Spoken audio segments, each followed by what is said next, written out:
前面2只腿都被捕兽夹夹断，然后又怀孕，它走起路来就像企鹅一样啊。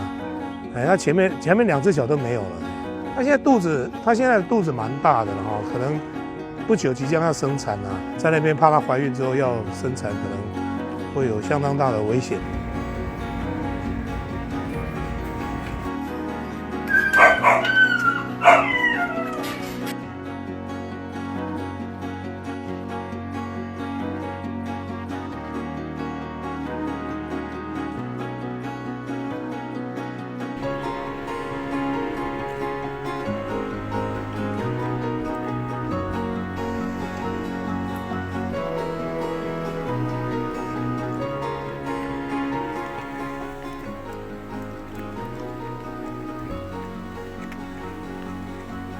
在那个山上的茶园里面前面2只腿都被捕兽夹夹断，然后又怀孕，这样子在那边怕它怀孕之后要生产，可能会有相当大的危险。它走起路来就像企鹅一样啊。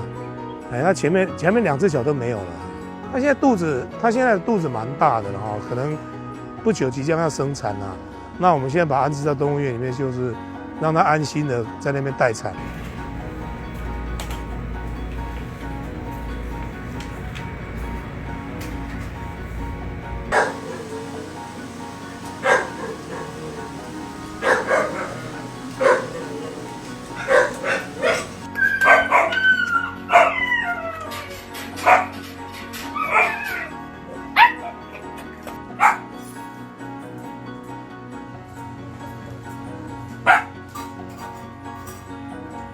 其实它对人还好哎。对啊，不会啊，它对人不会怎么样。好乖哦。